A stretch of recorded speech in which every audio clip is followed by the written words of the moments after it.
आप लोगों से आग्रह है कृपया अपना मोबाइल फोन साइलेंट मोड पे कर लें।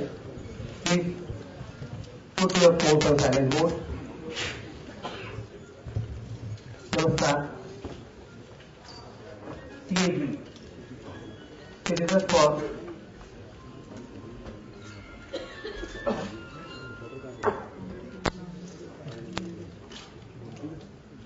CAG नव भारत साहित्य मंदिर और प्रभात प्रकाशन द्वारा आयोजित इस समारोह में आप सबका हार्दिक स्वागत है।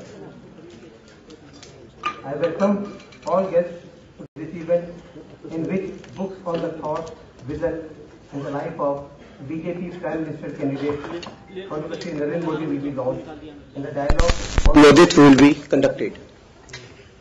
हमारा परम सौभाग्य है कि भारतीय जनता पार्टी के अध्यक्ष माननीय श्री राजनाथ सिंह जी के कदमों से यह लोकार्पण संपन्न होगा और उनके प्रेरक उद्बोधन से हम समृद्ध होंगे।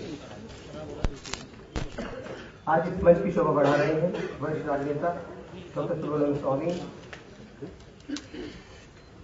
सामाजिक कार्यकर्त्री डॉक्टर किरण बेदी, राज्यसभा सांसद श्री पीयूष जी, प्रसिद्ध अर्थशास्त्री डॉक्टर विवेक देवरॉय जी, सुप्रसिद्ध राजनीतिक विशेषज्ञ श्री स्वतंत्र गुप्ता जी, वरिष्ठ संपादक श्री एम अकबर जी, आप सबका हृदय से स्वागत है। I extend a very warm welcome to commissioners of various countries who are here. मैं सबसे पहले मंच से संसाधकों से अनुरोध करता हूँ कि वे दीप प्रज्वलन कर समारोह का शुभारंभ करें। Please light the lamp so that we begin the program.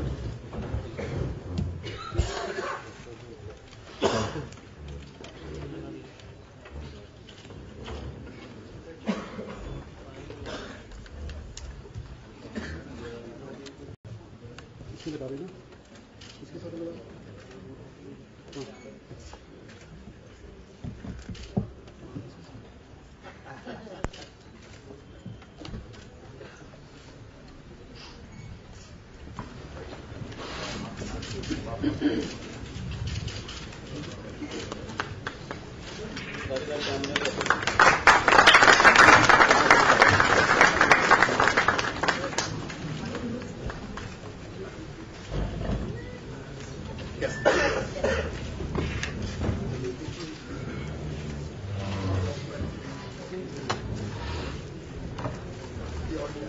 Hello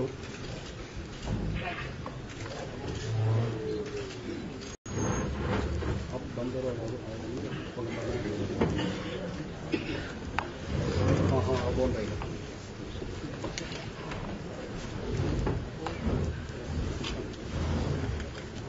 मित्रों मैं किस का नाम लूँ, यहाँ सब अपने हैं। मैं जो पंक्ति देखता हूँ सब हमारे परम हितैषी और परम स्नेह देने वाले लोग इस सभागार में उपस्थित हैं। मैं सबका हृदय से स्वागत करता हूं और अपने मंचस्थ अभ्यासों का स्वागत करने के लिए मैं आमंत्रित कर रहा हूं श्री कुणाल शाह जी को, जो खासतौर से इस कार्यक्रम के लिए अहमदाबाद से आए हैं। उन्होंने इस पुस्तक का गुजराती और अंग्रेजी संस्करण प्रकाशित किया है। माननीय राजा सिंह जी को वे कुछ देकर उनका स्वागत करें।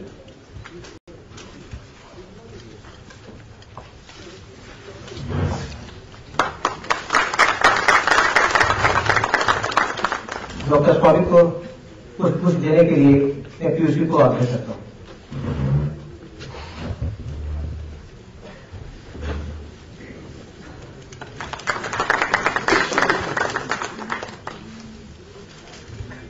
डॉक्टर किरण बेदी के स्वागत के लिए मैं रौनक जी को आमंत्रित करता हूं। रौनक जी।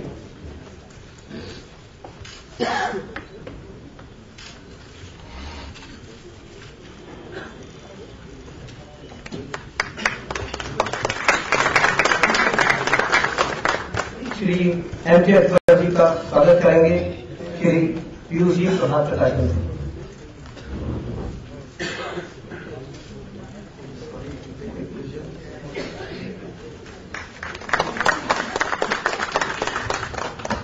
प्रोफेसर विवेक देवरॉय का स्वागत करेंगे रौनक जी।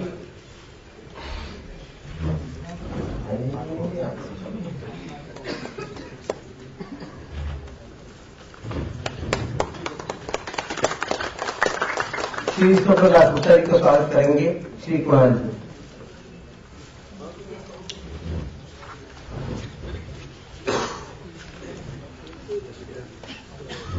डॉक्टर स्वामी का स्वागत करने के लिए मैं आमंत्रित करता हूं प्रभात के कार्यक्रम के पीयूष जी।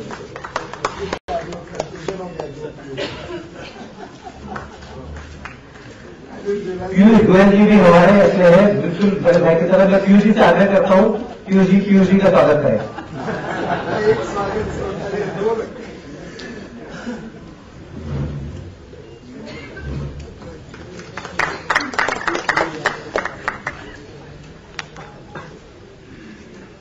मित्रों, मोदित्व मात्र एक विचारधारा नहीं है जो चुनाव से पहले पल्लवित हुई है, बल्कि यह उस व्यापक प्रशासनिक और राजनीतिक अनुभव का नतीजा है जो श्री नरेंद्र मोदी ने अपने कर्तृत्व से प्राप्त किया है। मोदित्व विकास और आशावाद का मूल मंत्र है, जिसे सुनकर ही प्रगति और उन्नति, बेहतर शासन प्रशासन, सामाजिक समरसता और एक विकसित भारत का चित्र आंखों में आ जाता है। Moditva, the idea behind the man, the compilation of thoughts and vision of Shri Narendra Modi. It has been compiled by the research team of CAG, Citizens for Accountable Governance, and has been published in English and Gujarati by Labha Sahitya Mandir Ahmedabad, and in Hindi by Prabhat Prakashman. I request Ms. Tanvi to please come and say a few words about this project and also introduce her CAG team. Thank you. Good evening, ladies and gentlemen. नमस्ते। हमारी इस पहली book launch event में मैं citizens for accountable governance की ओर से आप सबका हार्दिक स्वागत करती हूँ। हम बहुत आभारी हैं कि आप सब आए हैं हमारे इस लॉन्च इवेंट में। सिटीजन्स फॉर अकाउंटेबल गवर्नेंस एक यंग प्रोफेशनल्स की टीम है जो अकाउंटेबल गवर्नेंस के मुद्दे पर देश में काम करती है और रिसर्च सीएजी का एक अहम हिस्सा है। हम अपनी रिसर्च और राइटिंग के द्वारा देश की पब्लिक डिस्कोर्स में एक पॉजिटिव कंट्रीब्यूशन लाना चाहते हैं। मोदी जी के ऊपर काफी पुस्तकें लिखी गई हैं, परंतु उनके विचारों और उनकी नीतियों पर मोदित्व एक पहला प्रयास है। And just in English for our foreign friends, I welcome all of you to this first book launch event by the Citizens for Accountable Governance. We are a team of young professionals who work for the issue of accountable governance in India. Research is a very key part of our organization, and through our research and writing, we aim to bring a positive change and positive contribution in the public discourse of this country. There have been several books written on Mr. Modi, but this book, Moditva, would be the first ever written on the ideas and policy ideas of Mr. Modi. So I welcome all of you to this event. मैं चाहूंगी कि CAG के काफी सदस्य जो आपको देख रहे हैं नीले कुर्तों में इस हॉल के चारों ओर, मैं चाहूंगी कि सीएजी की जो रिसर्च टीम है वो अपना संक्षिप्त में परिचय करें आपसे। I would like to invite members of CAG Research to introduce themselves on stage, and I will begin with myself. My name is Rajnath. I'm a foreign policy analyst. I did my master's in foreign policy from Georgetown University in Washington, D.C., and I used to work in Washington, D.C. as an analyst prior to coming here. I would like to invite Siddharth Mazumdar also to introduce himself. Hi, my name is Siddharth Mazumdar, and did my graduation from Columbia University, and was working as a policy analyst before joining the research team at CAG.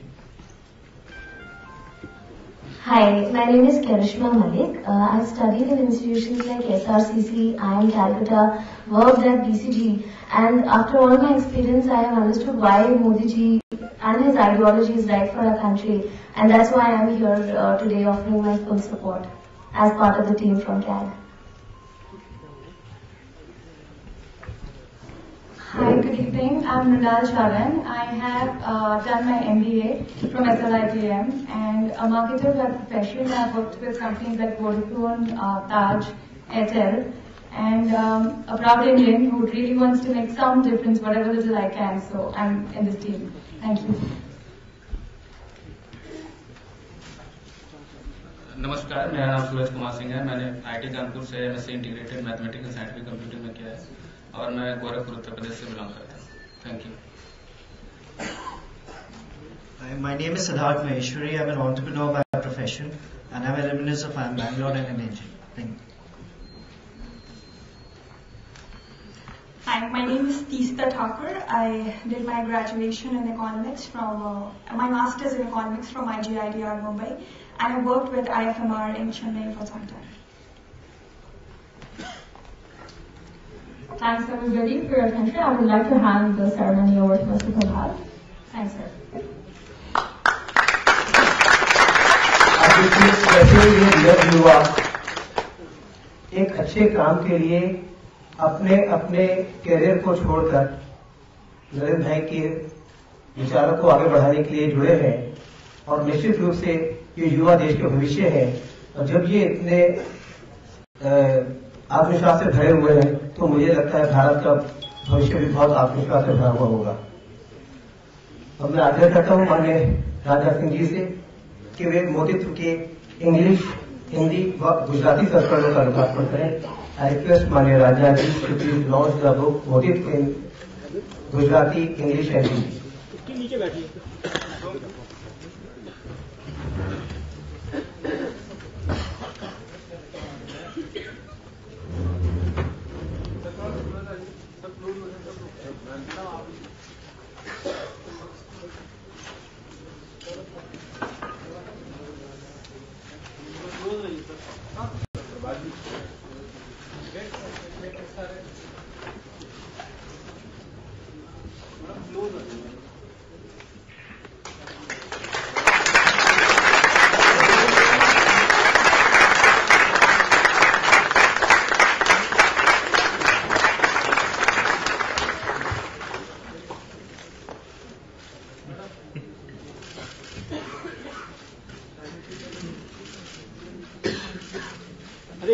नीचे करो।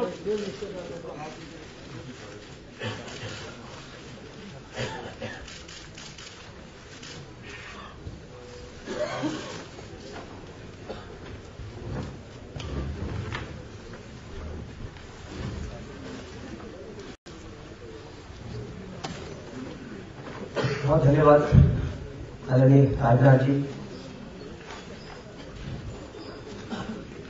इस मंच में एक और विशेष बात है कि हमारे 3 लेखक इस मंच की शोभा बढ़ा रहे हैं। डॉक्टर सुब्रमण्यम स्वामी, डॉक्टर किरण बेदी और हमारे राजनाथ सिंह जी। कल ही हमारे राजनाथ जी की अध्यक्ष उद्बोधनों की पुस्तकें हिंदी और अंग्रेजी में प्रकाशित होकर हमने पहली प्रति उनके कदमों में दी। तो अपने सभी लेखकों का भी अभिनंदन करता इस विषय। माननीय राजनाथ जी प्रखर वक्ता है, कुशल संगठक है और वर्तमान में भारतीय जनता पार्टी को आगामी लोकसभा चुनावों में विजय बनाने के संकल्प के साथ पूरे देश का भ्रमण कर रहे हैं। आज उनका कार्यक्रम पहले से तय था, उन्होंने उसे निरस्त कर इस कार्यक्रम में आने के लिए स्वीकार किया। हम उनके आभारी हैं। उन्हें एक पार्टी की मीटिंग के लिए उनको जाना है, इसलिए वे हमें संबोधित कर वो चले जाएंगे। मैं उनसे आग्रह करता हूँ वे हमारा मार्गदर्शन करें। मान्य राजनाथ।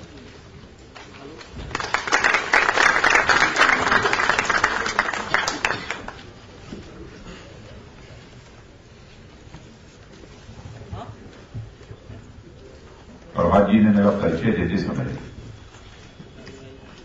मेरे लिए बहुत सारे एडजेक्टिव्स का प्रयोग किया है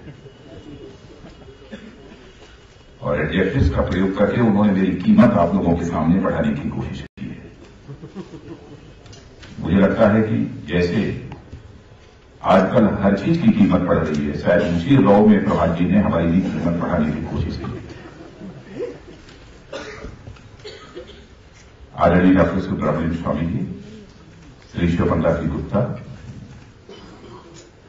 और दिल्ली की नहीं बल्कि हिंदुस्तान की मानी जानी social activist doctor Kiran Bedi जी, प्रोफेसर विवेक देवराज और एमडी अकबर शाह, श्री पीयूष गोयल और प्रभात प्रकाशन के कर्ता श्री प्रभात जी, डिस्टिंग्विश्ड डिप्लोमेट्स और यहां उपस्थित मेरे सभी मित्रों, सबसे पहले जब मैंने ये सुना कि मोदित्व इस नाम से कोई पुस्तक लिखी जा रही है, तो मुझे लगा कि किसी पॉलिटिशियन ने यह पुस्तक लिखी होगी। शायद वह राज्यसभा में पहुंचना चाहता होगा अथवा गवर्नमेंट बनने के बाद कुछ हासिल करना चाहता होगा, इसलिए शायद उसने यह पुस्तक लिखी है। लेकिन यह पुस्तक की कॉपी कल मुझे मिली, फोटोस्टेट कॉपी। तब मैंने उसमें देखा कि लेखक का नाम था सिद्धार्थ मजूमदार। मैंने कई लोगों से पूछा, हमारे साथ हमारे स्पोक पर्सन सुधांशु त्रिवेदी थे, मैंने पूछा कि यह सिद्धार्थ मजूमदार कोई पॉलिटिशियन है क्या? इन्होंने कहा कि वो पॉलिटिशियन नहीं है, बल्कि एक नौजवान जिसने यूनिवर्सिटी ऑफ कोलंबिया से ग्रेजुएशन किया है और उनके साथ सिटीजन फॉर अकाउंटेबल गवर्नेंस ये टीम है कुछ नौजवानों की, जिन सभी लोगों ने मिलजुल कर ये पुस्तक तैयार की है। क्योंकि मोदित्वा इस पर पुस्तक लिखा जाना, एक व्यक्ति से उठकर कोई एक आइडिया बन जाए, एक कंसेप्ट बन जाए, यह कोई साधारण बात नहीं है। It is not easy for any person to become a phenomenal. It means a phenomenal qualities and efforts. तो मैं एक दो दिन तक इस पर विचार करता रहा कि ये मोदित्वा ये पुस्तक लिखी क्यों गई है। क्या सचमुच मोदित्वा ये फेनोमेनल बन गया है? तो मित्रों, मैं ईमानदारी के साथ ये कहना चाहता हूं, मैंने सहज रूप से स्वीकार कर लिया कि भारत की राजनीति में सचमुच मोदित्वा स्वयं में एक आइडिया है और एक फेनोमेनल है। वैसे राजनीतिक क्षेत्र हो अथवा समाज जीवन का कोई भी क्षेत्र हो, लोगों को सफलताएं हासिल होती हैं, लेकिन यह सफलता कैसे हासिल हुई, किस माध्यम से हासिल हुई, किस लिए हासिल हुई, इसका मूल्यांकन किया जाना चाहिए। सफलता हासिल करने के लिए सोर्स ऑफ इंस्पिरेशन क्या है, प्रोसेस क्या है, और सफलता हासिल करने के लिए टारगेट क्या है, इन तीन चीजों पर विचार किया जाना चाहिए। और इन तीनों पैरामीटर्स पर मैंने नरेंद्र भाई के पूरे उनकी जो स्टाइल ऑफ फंक्शनिंग है, उनके द्वारा जो काम किया गया है, उनका जैसा व्यक्तित्व है, इन सबको मापने की भरपूर को मैंने कोशिश की। नरेंद्र भाई का हमारा रिश्ता आज का रिश्ता नहीं है, 20वें वर्ष का रिश्ता है। उत्तर प्रदेश का जब मैं चीफ मिनिस्टर बना था, उसके कुछ ही महीनों के बाद वो गुजरात के चीफ मिनिस्टर बने थे और उनकी वोट सेरेमनी में भाग लेने के लिए मैं स्वयं गया था। तो मैं हर चीज पर जब विचार करने लगा कि इस व्यक्ति का सोर्स ऑफ इंस्पिरेशन क्या रहा है, इस व्यक्ति ने किस प्रोसेस को अडॉप्ट किया है टारगेट को अचीव करने के लिए, तो मैं सहज रूप से इस नतीजे पर पहुंच गया कि सचमुच मोदित्वा अब भारत की राजनीति के लिए एक फेनोमेनल बन चुका है, गुड गवर्नेंस के लिए फेनोमेनल बन चुका है। इसे मैंने सहज रूप से ही स्वीकार कर लिया। जिस व्यक्ति ने बहुत ही गरीबी से अपनी जिंदगी की शुरुआत किया हो, गरीबी के संत्रास के झेल को झेला, और वह व्यक्ति आज लगभग 120-125 करोड़ की पॉपुलेशन की कंट्री में लोगों के दिलों में अपना स्थान बना लिया हो, यह कोई साधारण बात नहीं है। कोई विलक्षण प्रतिभा का भी कोई व्यक्ति यह कर सकता है। वैसे मुझे याद है, पता नहीं हमारे राजीव सरदेसाई जी यहां हैं कि नहीं है, नहीं है शायद। सबसे पहले 2002 में जब गुजरात में विक्ट्री हुई थी भारतीय जनता पार्टी को, और मोदी जी के लीडरशिप में जब चुनाव हुआ था, तो अपने चैनल पर कमेंट करते हुए राजीव सरदेसाई जी ने कहा, it is not the victory of Hindutva but it is the victory of Moditva. अब उन्होंने किस सेंस में कहा, इस पर वो डिबेट हो सकती है, लेकिन मोदित्वा शब्द सबसे पहले मैंने उसी समय सुना था। सेंस उसके पीछे क्या था, उसको मैं उसकी चर्चा में यहां नहीं करना चाहता हूं। एक साधारण सा व्यक्ति यहां से उठकर और इस ऊंचाई पर पहुंचा हो, और वो भी प्रारंभिक जो जीवन सामाजिक क्षेत्र में, सोशियो कल्चर क्षेत्र में जो उन्होंने प्रारंभ किया, राष्ट्रीय स्वयंसेवक संघ, जो भारत का ही नहीं बल्कि दुनिया का सबसे बड़ा सोशियो कल्चरल ऑर्गेनाइजेशन है, उसमें प्रचारक के रूप में अपनी जिंदगी प्रारंभ की। मैं भी राष्ट्रीय स्वयंसेवक संघ का स्वयंसेवक हूं, और खुलेआम सरेआम यह बात बोलने में मुझे रंज मात्र भी संकोच नहीं होता। लेकिन मैं जानता हूं कि राष्ट्रीय स्वयंसेवक संघ में जो प्रचारक बनता है, वह उसके जीवन में कभी सत्ता हासिल करने की इच्छा नहीं होती है, क्योंकि प्रचारक कभी मुख्यमंत्री और प्रधानमंत्री इस देश का नहीं बना है। पहली बार यदि कोई बना है तो वह नरेंद्र भाई पहली बार उत्तर गुजरात के मुख्यमंत्री बने हैं, और आज वाले ग्रेजुएशन है। क्योंकि जब हाई स्कूल में मैं पढ़ता था तब मैं राष्ट्रीय स्वयंसेवक संघ के साथ मेरा रिश्ता है, और मैं यहां इसका उल्लेख करना चाहूंगा कि हाई स्कूल में पढ़ते हुए सबसे पहले भाषण यदि मैंने किसी का सुना था, जहां पर केवल हम 40-50 स्टूडेंट्स मौजूद थे, जमीन पर बैठे हुए थे, गोविंदाचार्य जी के भाषण से सबसे पहले मैं प्रभावित हुआ था। इसीलिए मैंने एक संघ के सामान्य कार्यकर्ता के रूप में काम करना प्रारंभ किया था, और धीरे धीरे जैसे जैसे आयु बड़ी होती चली गई, ये संघ क्या है यह समझने की कोशिश की, संघ के प्रचारकों की भूमिका क्या होती है इसे समझने की मैंने कोशिश की, उनका समाज के लिए किस प्रकार का त्याग और समर्पण होता है इसे समझने की हमने कोशिश की। मैंने देखा कि एक भी व्यक्ति नीचे से लेकर ऊपर तक ऐसा कोई नहीं था जो कभी सोचता रहा होगा कि हमें राजनीतिक क्षेत्र में काम करने के लिए जाना है, बल्कि राजनीति से दूरी बनाकर बराबर राष्ट्रीय स्वयंसेवक संघ के हर प्रचारक और कार्यकर्ता ने रखे। राष्ट्रवाद, नेशनलिज्म, उसे कल्चरल नेशनलिज्म भी कह सकते हैं, कुछ लोग हिंदुत्व भी कहते हैं। वैसे हिंदुत्व इस शब्द का प्रयोग करते हुए मुझे रंच मात्र भी हेजिटेशन नहीं होती।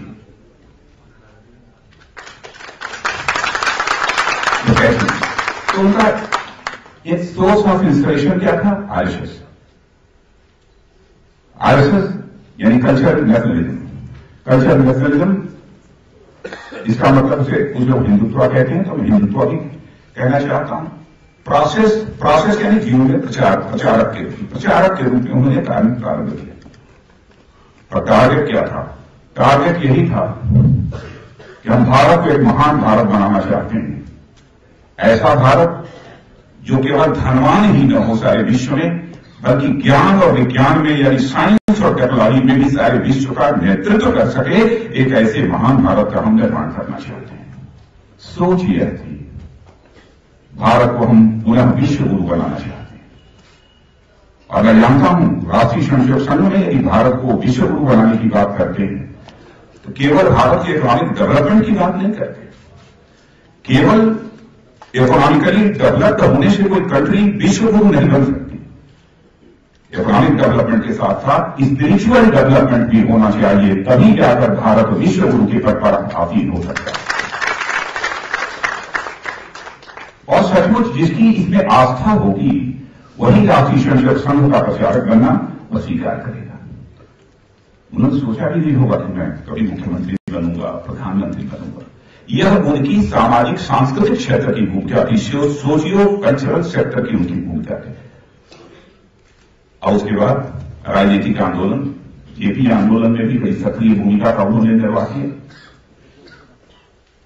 और मैं यह भी जानकारी आपको दे देना चाहता हूं कि जब वो भारतीय जनसंघ में उन्होंने प्रवेश किया तो संगठन मंत्री के रूप में, हमारे यहां परंपरा है कि भारतीय जनता पार्टी है, तो अब इसके पहले जो भारतीय जनसंघ हुआ करता था उसमें यदि कोई संगठन मंत्री के रूप में भूमिका निभाता था तो यह पक्की मुहर उसके ऊपर लग जाती थी, वो पार्टी का अध्यक्ष कभी नहीं बन सकता, वो मुख्यमंत्री, मंत्री अथवा प्रधानमंत्री कभी नहीं बन सकता है। यह एक शर्त होती है। डेस्टिनी को जहां ले जाना था, जो रोल उसको कंटेक्स्ट में, यदि कोई स्टेट मॉडल स्टेट के रूप में जानी जाती है, वो हम गुजरात है। लोग उसको उदाहरण कर देते हैं, कैसे देते हैं इसके बहुत ज्यादा डिटेल में मुझे जानने की आवश्यकता नहीं है। यानी एडमिनिस्ट्रेशन के क्षेत्र में, सोशियो कल्चरल क्षेत्र में, साथ ही साथ पॉलिटिकल एजुकेशन के क्षेत्र में, और फिर तीसरा एडमिनिस्ट्रेशन के क्षेत्र में भूमिका, तीनों भूमिकाएं एक दूसरे से पूरी तरह से अलग अलग है। क्या यह सच नहीं है कि इन तीनों क्षेत्रों में जिस व्यक्ति ने बहुत ही प्रभावी तरीके से अपनी भूमिका निभाई हो, क्या वह साधारण प्रतिभा का कोई व्यक्ति होगा? मित्रों, तीनों की भूमिकाएं अलग अलग होती हैं। तीनों भूमिकाओं को यदि बहुत ही श्रेष्ठ तरीके से यदि किसी व्यक्ति ने निर्वाह किया है तो मैं कह सकता हूं कि निश्चित रूप से वह विलक्षण प्रतिभा का ही कोई व्यक्तित्व होगा, सामान्य व्यक्ति इस काम को नहीं कर सकता, और ऐसा मैं मानता हूं। अब यदि गवर्नेंस की यदि मैं बात करूं तो लोग कहेंगे 10 साल तक, 12 साल तक इनकी गवर्नमेंट थी, कौन सा बड़ा कमाल कर दिया कि एक छोटी सी 6 करोड़ 7 करोड़ की पॉपुलेशन की स्टेट में थोड़ा डेवलपमेंट कर दिया, कौन सा बड़ा कमाल कर दिया, कह सकता है कोई? और ये आरोप लगाने वाले अथवा यह कहकर नरेंद्र भाई को बेनिफिट करने वाले लोगों से मैं पूछना चाहता हूं, पश्चिम बंगाल में तो more than 30 year, approximately 35 years तक मार्क्सवादी कम्युनिस्ट पार्टी की गवर्नमेंट थी। जाकर कोई वेस्ट बंगाल को देखें, बिहार में आरजेडी की गवर्नमेंट, लालू भाई वहां के 15 वर्षों तक लगातार मुख्यमंत्री हैं। क्या डेवलपमेंट हुआ? लंबे समय तक चेयर पर रहने के कारण ही कोई डेवलपमेंट करेगा, इस बात की गारंटी नहीं दी जा सकती। व्यक्ति का परफॉर्मेंस कैसा है इसका अंदाज तो 6 महीने से लेकर 1 वर्ष के अंदर ही सामान्यतः मिल जाता है कि इस व्यक्ति के अंदर एडमिनिस्ट्रेटिव स्किल कैसी है, इस व्यक्ति का गवर्नेंस को चलाने का इंटेंशन कैसा है। मनुष्य के जीवन में इंटेंशन की सबसे बड़ी अहमियत होती है।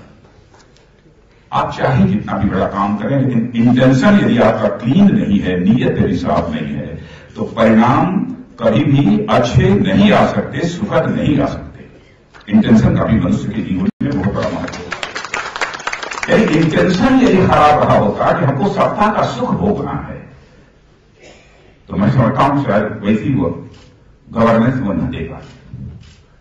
और मैं ये भी कभी कभी जो विचार करता हूं कि 2002 का जो गुजरात का दंगा हुआ, गुजरात के दंगे के बाद इस हिंदुस्तान का, और केवल उसी समय का नहीं बल्कि पूरे आजाद भारत में सबसे अधिक पॉलिटिकली टारगेटेड यदि कोई पॉलिटिशियन रहा है तो उस पॉलिटिशियन का नाम नरेंद्र मोदी है।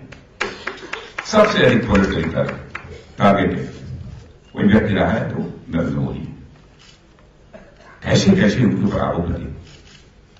कहा जाता था कि उन्होंने कह दिया कि नहीं, चलो 24 घंटे तक गोली चलाते रहो, जितने मार सकते हो मारो।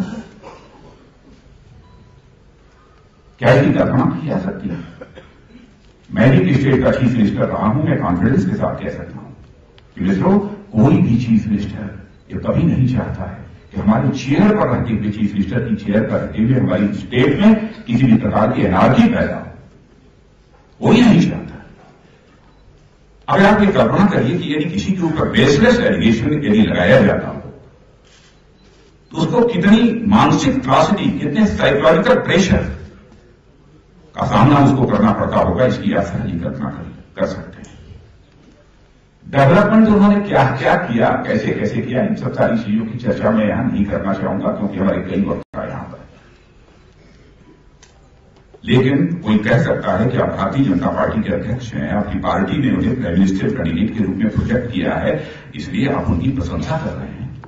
तो मैं यह कहने वालों से मैं पूछना चाहता हूं, 2010 में कांग्रेस लड़ी यूपीए गवर्नमेंट में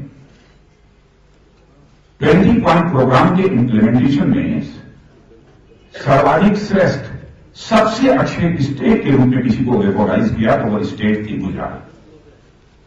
इतना ही नहीं, हमारा बनाया हुआ राजीव गांधी फाउंडेशन नहीं है, हमारे परिवार के लोगों का बनाया हुआ राजीव गांधी फाउंडेशन नहीं है। राजीव गांधी फाउंडेशन ने भी मोस्ट प्रोबेबली 2011 में गुजरात के डेवलपमेंट की तारीफ की है। इतना ही नहीं, यूएस जिसके बारे में कहा जाता था कि वो नरेंद्र मोदी को वीजा देने को तैयार नहीं है, नरेंद्र मोदी की आलोचना करने वाला माना जाता था यूएस की पार्लियामेंट की एक रिसर्च टीम ने उनके परफॉर्मेंस की सराहना अपनी रिपोर्ट में, रिसर्च रिपोर्ट में की है। ये कैसे हुआ है? सही ने सराहना की है। और मैं तो कहता हूं कोलंबिया यूनिवर्सिटी से पढ़े हुए जहां बच्चे सिद्धार्थ मजूमदार, उनके साथ की है पूरी टीम, वहां से बच्चे, आजकल के बच्चे कितने शार्प हैं, कितने इमेजिनेटिव हैं, कितनी इनोवेटिव थिंकिंग की है, सब सारे बच्चे हैं, बताने की जरूरत नहीं है। ऐसा नहीं है कि दिमाग इनका बिल्कुल बंद हो, लॉक हो और केवल हवा का रुख देखकर वो सीधे भारत में चले आए हों, कि हमारी जवानी, हमारी तरुणाई की सार्थकता इसी में है कि भारत में परिवर्तन होना चाहिए और उस परिवर्तन की अगुवाई जो इस समय कर रहा है मोदी, तो उसके द्वारा परिवर्तन होना चाहिए। इनकी दिल में कहीं कहीं इनकी जेहन में बात समझ में आई होगी। आजकल के बच्चे कितने एनालिटिकल होते हैं, हर चीजों का विश्लेषण कितनी बारीकी के साथ करते हैं। इसे आप भी समझते हैं, हम भी अच्छी तरह समझते हैं। अब मैं यह भी ईमानदारी से बता दूं, मैंने पुस्तक को पढ़ा नहीं है, क्योंकि इस समय चुनावी महीने प्रारंभ हो गए, 1.5 महीने के अंदर पोलिंग शुरू हो जाएगी और जो पार्टी का अध्यक्ष हो उसकी कितनी बड़ी जिम्मेदारी होती है। नटमताओं प्रातः काल से लेकर रात की 11-12 बजे तक श्वास लेने की उसको फुर्सत नहीं रहती, पढ़ना नहीं है। कल मुझे प्रभात जी ने शायद आपने कुछ नोट बनाकर भेजा था मुझे, वो भी नहीं पढ़ पाया हूं प्रभात जी को। हाँ, बैठकर थोड़ी देर के लिए कुछ मैंने नोट्स ले लिए थे, अपने जल्दी जल्दी जितना बना सकता था थोड़ा कुछ नोट्स मैंने बना लिए थे ताकि कुछ चीजें हमारे जेहन में हों, इसलिए बना लिए थे। उसमें देखा कि 14 सूत्रों की चर्चा की गई है, 14 सूत्र। उसमें सेकुलरिज्म के बारे में है। सेकुलरिज्म का मतलब नरेंद्र भाई ने जो कहा, सेकुलरिज्म मीन्स इंडिया फर्स्ट। भाई हमारी इंडिया में तो कभी यह बात नहीं है, सेकुलरिज्म का मतलब इंडिया फर्स्ट। अब ये बात सही है कि कुछ लोगों में सेकुलर नहीं मानते हैं, हाँ, लेकिन उन्हें मैं यह बताना चाहता हूं कि नरेंद्र भाई परवर्टेड सेकुलरिज्म में विश्वास करने वाले नहीं हैं, बल्कि नरेंद्र भाई पॉजिटिव सेकुलरिज्म में विश्वास करने वाले हैं। परवर्टेड सेकुलरिज्म नहीं, बल्कि पॉजिटिव सेकुलरिज्म में विश्वास करने वाले हैं। ज्यादा कोई देखे गुजरात में, बहन भाइयों, इस हिंदुस्तान में किसी स्टेट में माइनॉरिटीज की पर कैपिटा इनकम सर्वाधिक है तो गुजरात स्टेट में है। यहां के चीफ मिनिस्टर को अभिनंदन कहा जाता है। क्या हिंदुस्तान में केवल 2002 में ही कमल राइट हुआ? क्या दूसरे राज्यों में नहीं हुआ? क्या हजारों प्रकार के राइट्स नहीं हुए? क्या वो बीजेपी के रिजिम में हुए, मोदी के रिजिम में हुए? क्या ये सच नहीं है कि वहां पर मिस्टर ईटन देसाई कांग्रेस के जो मुख्यमंत्री हुआ करते थे उनके रिजिम में भी एक दंगा हुआ जिसमें कि सारे मस्जिद और बाजार तोड़ डाले गए? क्या यह सच नहीं है कि असम में मिस्टर सैदी आके रहते, चीफ मिनिस्टर रहते हुए 24 घंटे के अंदर 5000 से अधिक लोगों की जाने गई थी, मर्डर हुआ था? भूल गए लोग। केवल वोट बैंक की पॉलिटिक्स जो सोच है उसके कारण कर देश की जनता को याद दिलाया जा रहा है, डिवाइड एंड रूल, देश की जनता को बांटो और राज करो, क्यों ये कहीं लक्ष्य है सामने। वैसे और भी बहुत सारी चीजें हैं, मैं उन सारी चीजों का उल्लेख नहीं करूंगा क्योंकि कई हमारे यहां पर विद्वान वक्ता बैठे हैं, वो अपने विचार व्यक्त करेंगे। लेकिन एक बात और जो मुझे लगी, उन्होंने कहा मिनिमम मिनिमम गवर्नमेंट और मैक्सिमम गवर्नेंस। शायद मिनिमम गवर्नमेंट और मैक्सिमम गवर्नेंस देश को आजादी हासिल होने के बाद इस देश में रही होती तो आज जो देश की दुर्दशा है, देश की दुर्गति है, शायद हमको ये देखने को न मिली। मैक्सिमम गवर्नमेंट रही है, मिनिमम गवर्नेंस रही है इस देश में। अब आज क्या हो रहा है, माने देश की गरीब जनता को पेट भरने के लिए भी फूड सिक्योरिटी बिल लाने की जरूरत पड़ रही है। ये गवर्नमेंट कर रही है। ये गवर्नमेंट क्यों करने की जरूरत पड़ी है? क्यों? गवर्नेंस नहीं, गवर्नेंस नहीं। महंगाई यदि बढ़ जाती है, वेजिटेबल्स की यदि कीमतें बढ़ जाती हैं तो क्या होता है? गवर्नमेंट ठेला लगाकर सब्जी बेचने लगती है दिल्ली में, दाल और चावल की गवर्नमेंट ये बेचने लगती है। ये अंतर होता है मिनिमम गवर्नमेंट और मैक्सिमम गवर्नेंस के बीच का ये अंतर होता है। यह सब जो कंसेप्ट दिया है, अब गुजरात में मैं समझता हूं कि बहुत सब्सिडी और ये और वो बहुत सारी जो चीजें दी जाती हैं बहुत ही कम है, बहुत सारे अन्य स्टेट की अपेक्षा बहुत ही कम है। वहां पर गवर्नेंस है, कैसे कॉमन मासेस को एम्पावरमेंट किया जाए, कैसे उन्हें शक्तिशाली बनाया जाए, कैसे उनके अंदर क्षमता पैदा की जाए। यह सब बहुत सारे काम किए हैं, ऐसे 50 काम मैं इस समय गिना सकता हूं, लेकिन 2 घंटे 2.5 घंटे का समय लगेगा, इसलिए उसकी चर्चा यहां पर नहीं करना चाहता हूं। हाँ, यह मैं जरूर बताना चाहता हूं कि अभी तक जो रैलियां हुई हैं सारे देश भर में, तो स्टेट्स की जो रैली हुई है पूरे राज्यों की, मैं और मोदी जी हम दोनों साथ हैं। मैं जब 23 साल का या 22 साल का था, पहली बार मैं राजनीति में मैंने प्रवेश किया था। 20 साल में एमएससी किया था फिजिक्स में, और उसके बाद मैंने प्रवेश किया था। उस समय से मैं देख रहा हूं, और स्टेट की पॉलिटिक्स में और सेंट्रल पॉलिटिक्स में तो लगभग 20 वर्षों तक 22 वर्षों का समय तो उसमें भी गुजर गया है। जितनी बड़ी रैलियां हो रही हैं, जिस तरीके से भीड़ उमड़ रही है, इसकी तो मैं कल्पना भी कभी मैंने नहीं किया था कि ऐसा भी हमको देखने को मिलेगा।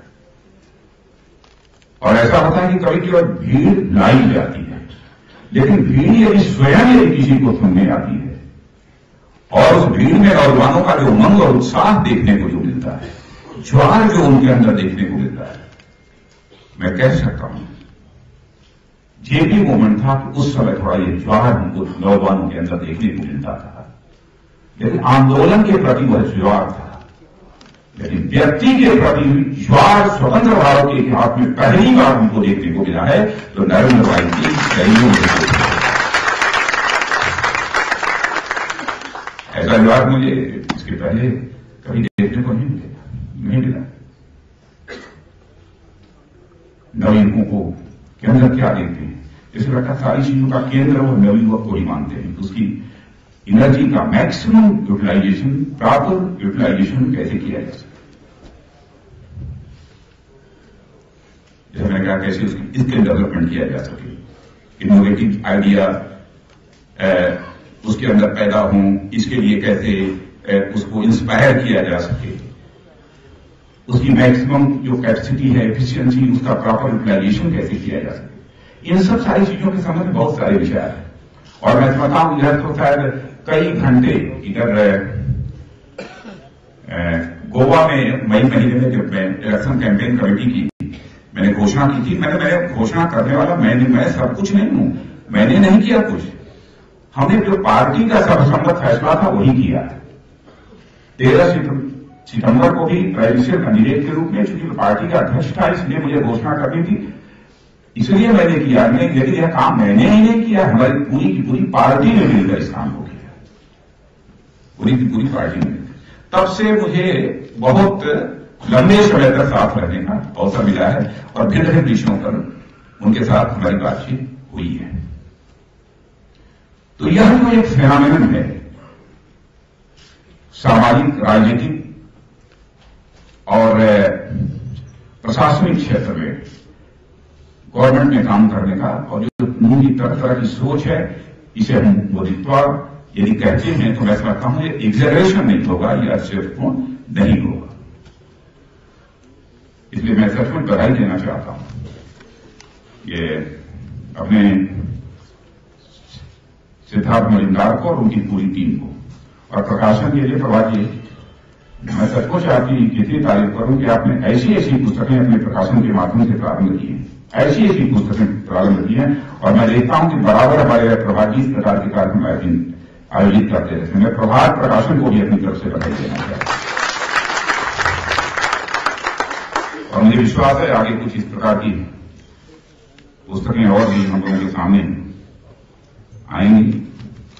मुझे लगता है कि मैंने कुछ ज्यादा समय ले लिया, जो नोट करके लाया था उसे देख भी नहीं पाया, इसलिए ज्यादा कुछ नहीं कहते हुए इस कार्यक्रम के जो ऑर्गेनाइजर हमारे सिटीजन फॉर अकाउंटेबल गवर्नेंस के हमारे जो नौजवान हैं उनको मैं बधाई देता हूं और उनसे आयु में बड़ा होने के नाते उन्हें मैं आशीर्वाद भी देता हूं, उनके उज्जवल भविष्य की मैं कामना करता हूं और ईश्वर से मैं प्रार्थना करता हूं जहां इन नौजवानों के अंदर सिटीजन्स फॉर अकाउंटेबल गवर्नेंस के नौजवानों के अंदर योग्यता, क्षमता, प्रतिभा और देश के लिए कुछ कर गुजरने की तड़पण पैदा करे, वैसे ही हिंदुस्तान के सभी नौजवानों के अंदर देश के लिए कुछ कर गुजरने की तड़पण पैदा करे परमात्मा। यही परमात्मा से प्रार्थना करते हुए और आप सभी को धन्यवाद देते हुए अपना निवेदन समाप्त करते हैं।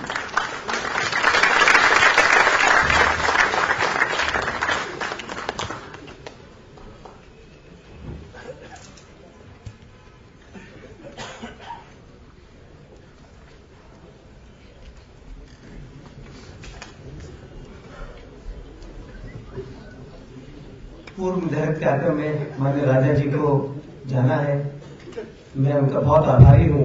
वे आए, उन्होंने हमें मार्गदर्शन दिया और सचमुच ये जो अवधारणा है मोदित्व की, उसको उन्होंने और पुष्ट किया है। कार्यक्रम का पहला चरण यहां समाप्त होता है। अब मोदित्व पर परिचर्चा के लिए मैं ये मंच आदरणीय श्री एम जेठमल जी को सौंपता हूं। वे परिचर्चा में सब लोगों से संवाद करेंगे, विभिन्न विषयों पर बात करेंगे।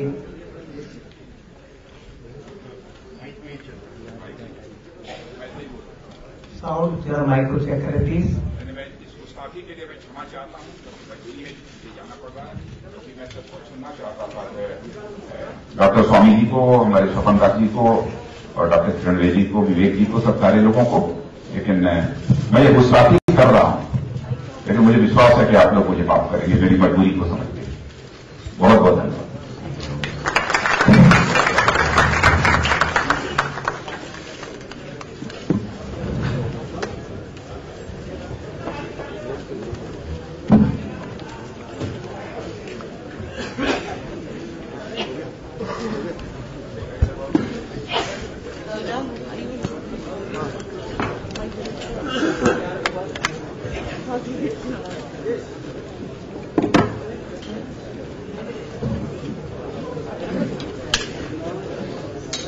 Welcome friends to the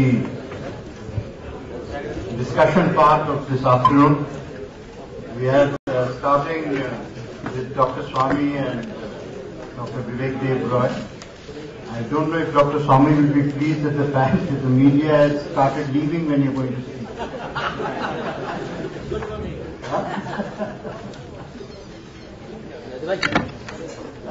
It gives me great pleasure to be with you and to sort of initiate these discussions. I'd just like to begin. I've read this book and I got a copy only this morning. The very first sentence of the book, I think, sets the tenor for change outside the conventional realm of expectation. The very first sentence is a definition of secularism. The essence of secularism is that all religions are equal before the law. I think there is no better definition of secularism. That, Indian secularism is not Europe's secularism of Karl Marx or of Voltaire. India's secularism is equality of every faith, both before the law and within society. And therefore it is only in India and nowhere else in the world that you can get up in the morning and you can hear the bhajan, you can hear the azan, you can hear the church bells peal, and you can hear the Qurbani. There is no other country in the world where you can hear all four at the same time.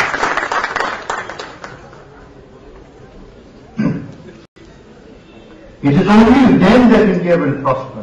आपको सिर्फ एक बात मैं बताता हूँ, देखिए कोई भी आता है आपके सामने बात करने के लिए, जो भी हो, बहुत बड़ा ऑडिटर भी हो, हम जैसे नादान भी हो, तो कोई ना कोई हम सोच के आता है कि हमें क्या कहना है। लेकिन अगर सामने ऑडियंस के अंदर क्राइसिस मोमेंट आ जाए तो फिर सोच जो है, जो हम सोच करके आते हैं, सब भूल जाते हैं। उस वक्त जो इंस्टिंक्ट है वो प्रिवेल करता है। दिल में जो होती है बात वो जुबान पे आ जाती है, नस में होती है, नफ्स में भी जो बात आती है वो आ जाती है। और इस बात को मैं देखा अपने सामने आंखों में। मैं पटना में जब नरेंद्र मोदी का भाषण हो रहा था और उस वक्त बम छूटने लगे मैदान में, क्या किसने क्या किया था वो तो अलग है अपनी बात, लेकिन सामने तो जिंदगी मौत का सवाल था। उस वक्त तो एक क्राइसिस मोमेंट था, इंडिविजुअली कलेक्टिवली। उस वक्त मोदी ने क्या कहा था मैं शायद नहीं भूलूंगा, और वही है सेकुलरिज्म। उन्होंने साफ कहा था कि हमारे हिंदू भाई सोच लें, तय कर लें, गरीबी से लड़नी है या मुसलमान से लड़ना है। और हमारे मुसलमान भाई सोच के तय कर लें, हिंदू से लड़ना है या गरीबी से, दोनों बातें। और ये हमें सोच कर तय कर लें कि हमें गरीबी से लड़ना है, किसी आपस में लड़ना है, ये हो जाए, ये बहुत बड़ी बात हो जाएगी। और अगर यही हमारा भविष्य है तो मैं आज सुकून के साथ भविष्य का इंतजार कर सकता हूं। This book also, just briefly, has some tremendously and very eclectic list of role models. I very rarely see such a collection of role models. I'm sure when you read you'll find out. And I'll just give you a little list. Chanakya, Ashok, Akbar, in a sense, have become cliches. Let us be frank about it. We all use these three names. But what is found very interesting, and only those who have studied history will understand the impact and meaning of the other names. Sher Shah Suri, the founder of infrastructure as a developmental concept. Jahangir, just not only justice, but I think somebody should read the Jahangir Nama or should be made into part of a curriculum. The laws of governance, or the rules of governance, are fascinating. By the way, two of the things which I will direct your attention to: no octroi, no taxes on trade between Bengal up to Kabul, no taxes on trade, and full security for every citizen wherever he travels. That was the meaning of security and Krishna Dev Raya.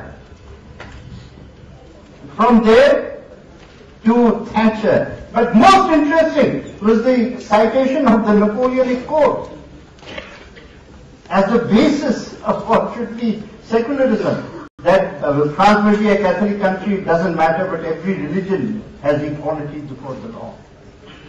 So, there are lots of pearls out here, including concepts.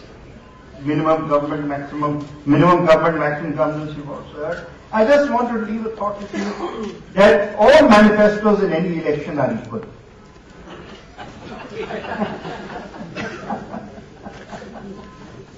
It is the translation of manifestos in which is the key. And it is the last mile of how you turn a manifesto into governance that gives you the credit. And what this book is really, manifesto तो आता रहेगा और जाता रहेगा. This book is a dictionary or indicator of how precisely that manifesto will become part of an emerging India's reality. And I tell you very basic, if I have to sum it up into a simple word, this is the story of how every Indian, he says over and over again that I don't care whether we win by any number of votes, but the government is for every citizen, including those who do not vote for it. And it says, if I have to sum it up, it's Bijli, Kapada, Dukan, anaj, no.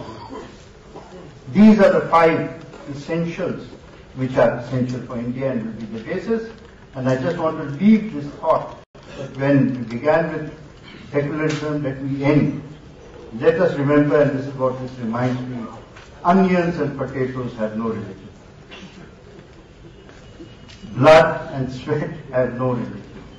Water has no religion. Industry has no religion. Every Indian deserves the right of opportunity, and every Indian deserves the right to rise a few rungs on that ladder of success. Only that means something for all of us. I opened the discussions with my very old and very good friend Dr. Swami and Vivek Devroy, who I'm sure needs no introduction as an economist. And let me please allow Dr. Swami would like to take the floor first.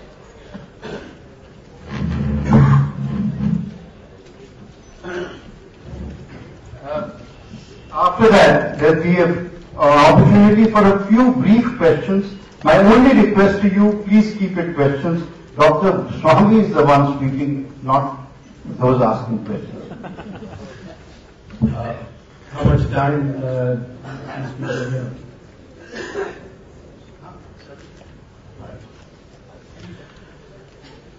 According to Harvard rules, you can take 2 minutes. Harvard just now is not a very popular name with me.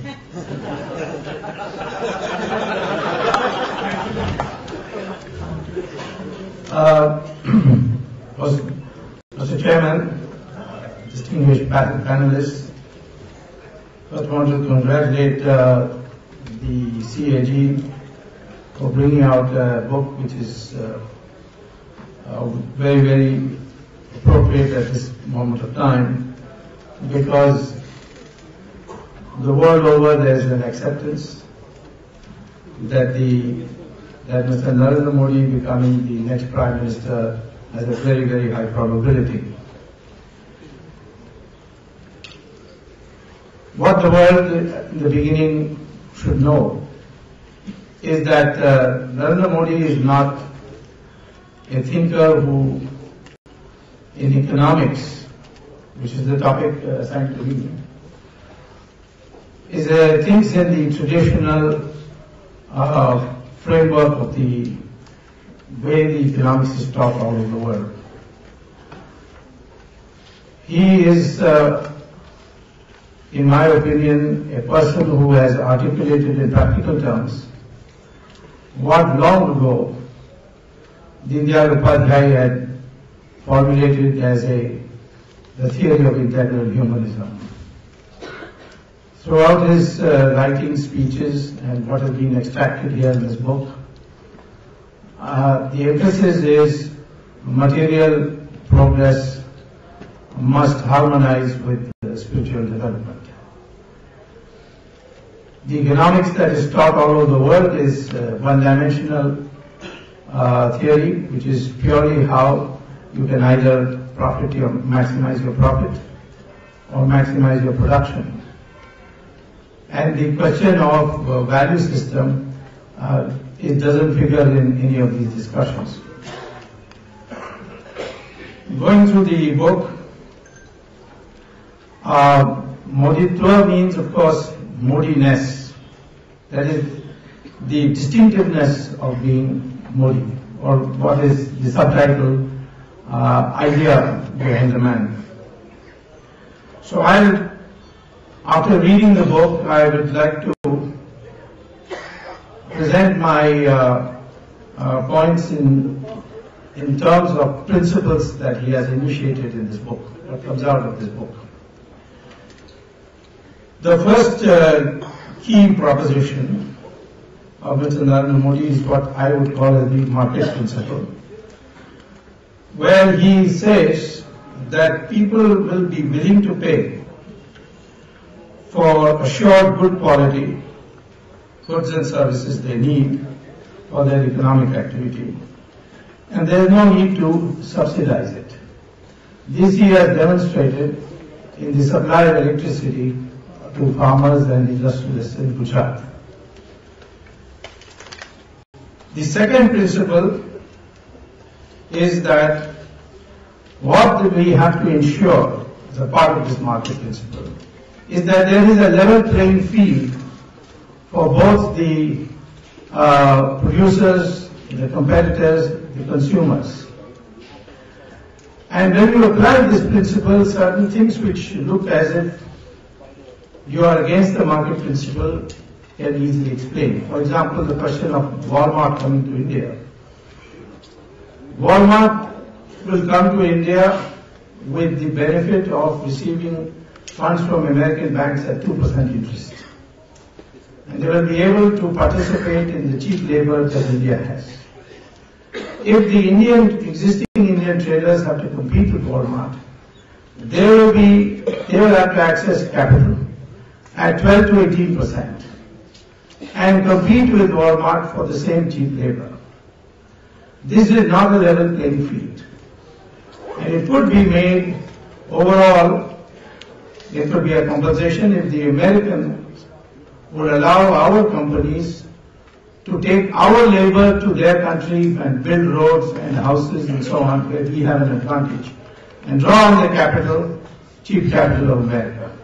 That the United States will not agree on the grounds of immigration. So this inequity, this lack of level playing field, is the reason why the BJP has been against allowing Walmart into the country. The second key principle is what I call as responsive governance, and that is, in Modi's own words, that as society progresses, the focus of government must shift and change and adapt. That is, the government must withdraw from some areas and enter other areas. And then he, of course, quotes Chanakya, saying that the government is the chariot and the people have to be the charioteers.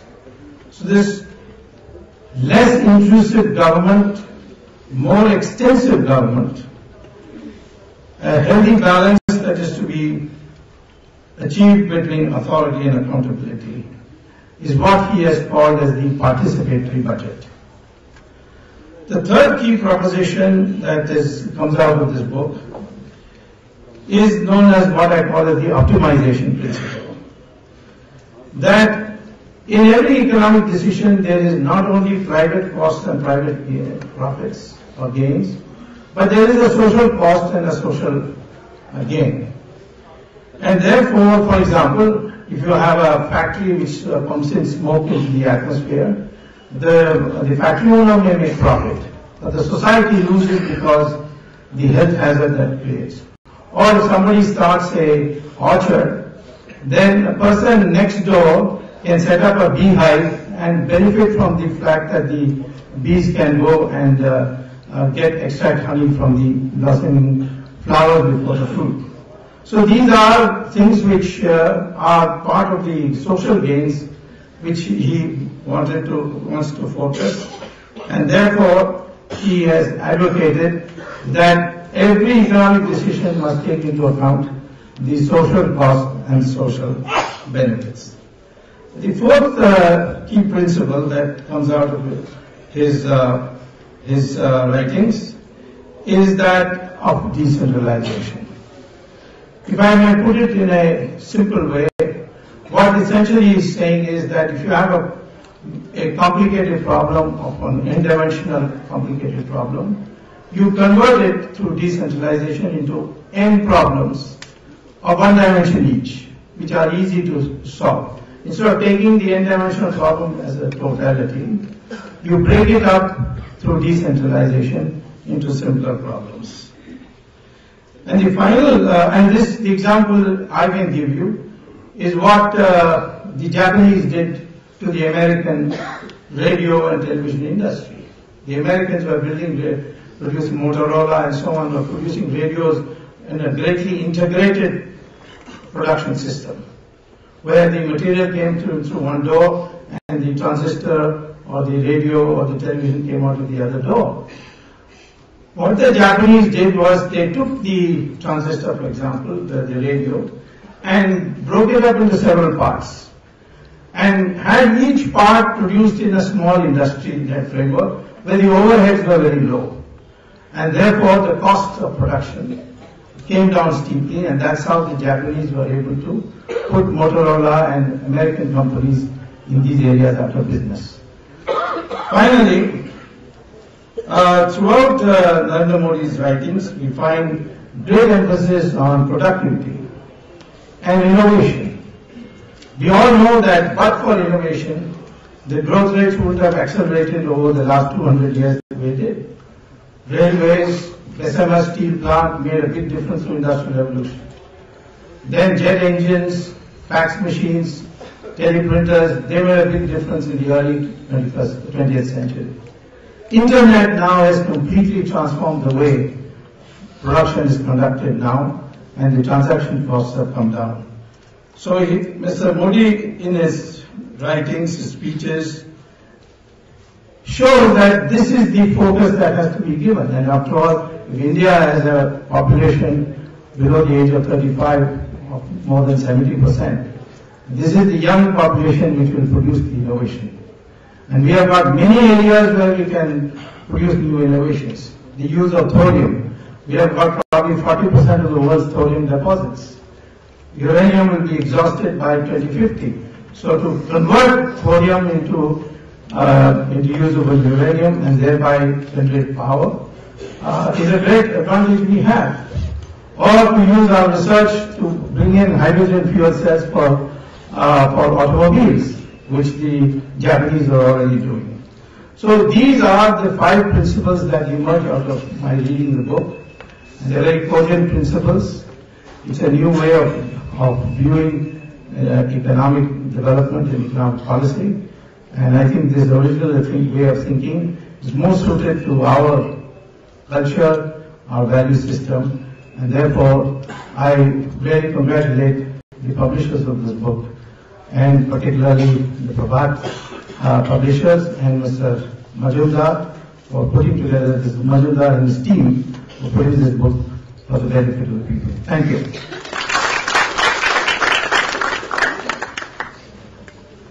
Vivek?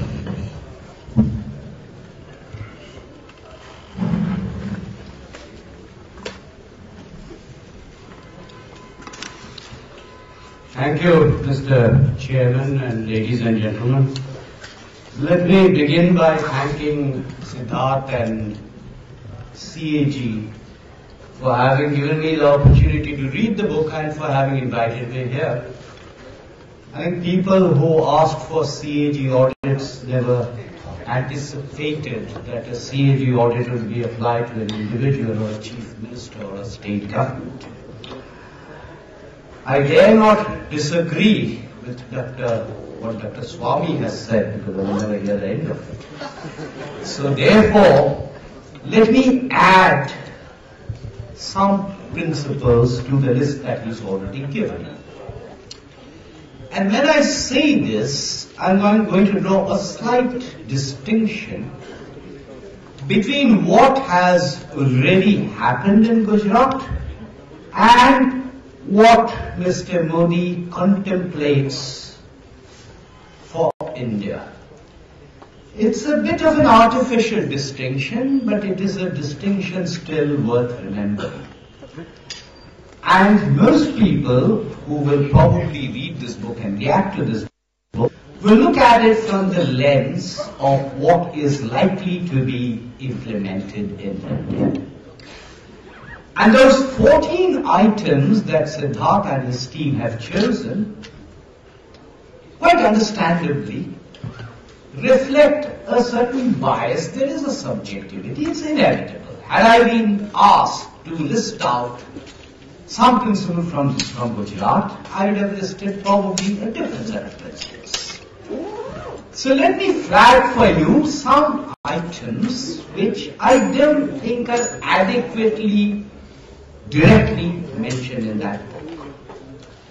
Number one, Dr. Swami has already mentioned, but let me underline that in a slightly different kind of way, and that is decentralization. Decentralization in several senses. decentralization, particularly given the fact that Gujarat already had a very strong root in Panchayati Raj development. Decentralization in the sense of getting even ministers and senior bureaucrats involved in the planning process. Decentralization in terms of permitting feedback loops so that you listen to what people want, and the entire planning process is geared towards that. And this is a very important principle, because while we have been talking about it in Delhi, certainly in Yojana Bhavan, nothing very much has happened. And here is a state where that decentralization has now gone down below the block level. It is even percolating down to the village level. The second principle I want to mention is what exactly do citizens want on the part of the government. I think the first item, the first thing that citizens want on the part of the government is ensuring law and order. That's the reason why we elect governments in the first place. So I would like to flag the law and order conflict. I think the next thing that people want are things like roads, electricity, water, skills, education, health.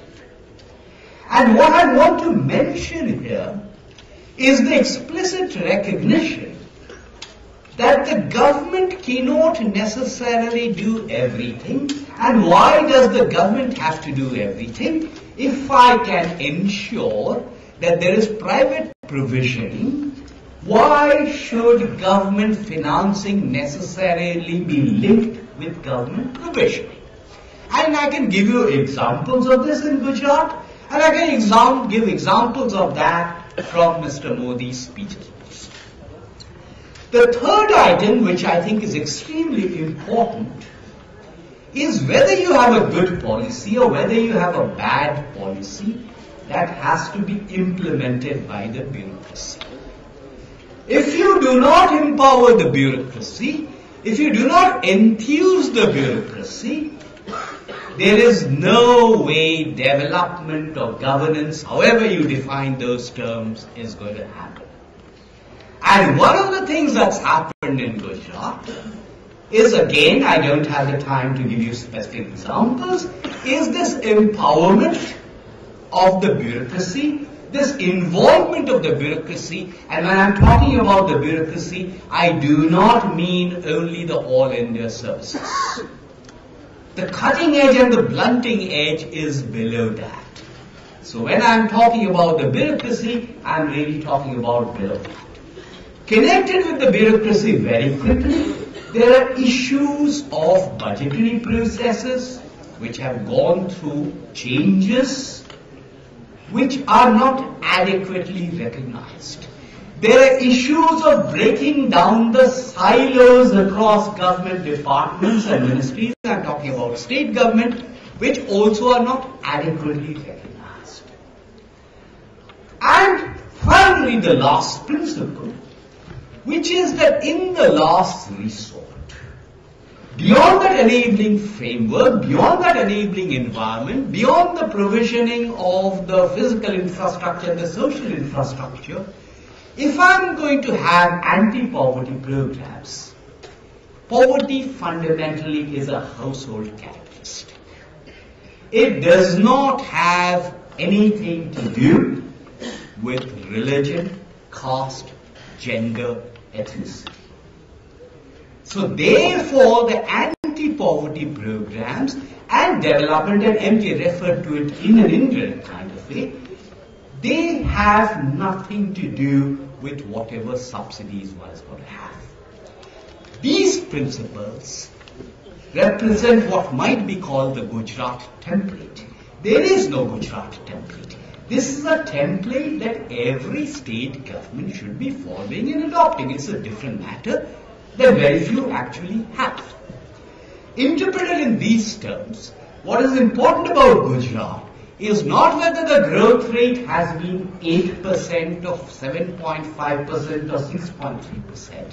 what is important about Gujarat is this template which acknowledges that there are certain things the government must do, and beyond that, entrepreneurship can take over. And you can see that reflected in improvements in the social sector indicators, particularly in an incremental sense, particularly after 2007. That, ladies and gentlemen, is what I think the story is. But like I said, we all have our individual prisms. This book is an extremely readable book. It has a certain prism, but all I'm suggesting to you is there are other prisms as well. Thank you. We'll move to governance now. Shobhan, would you like to take over, and we'll keep Kiran Bedi for the last speaker.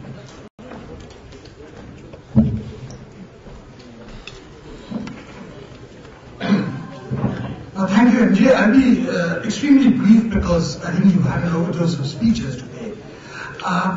As a political analyst, one of the occupational hazards of being a political analyst is that you got to do a lot of number crunching these days and go through a lot of opinion polls of varying authenticity.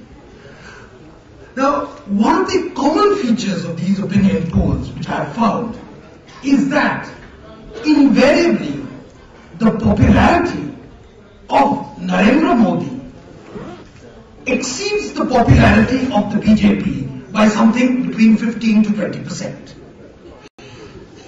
Now, to my mind, that's important because if you put him in a predetermined template, I think you're not likely to see what explains the success of Narendra Modi.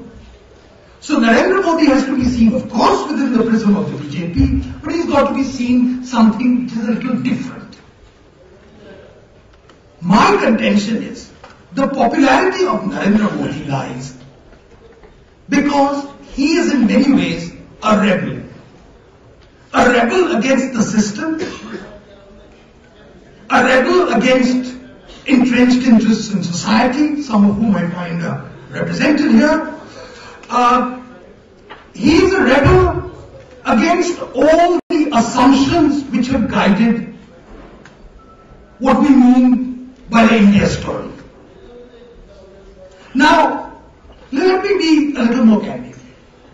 If I was to say what appeals, what is the extra zing which Narendra Modi brings to the table, it's not merely the Gujarat model as it's being called.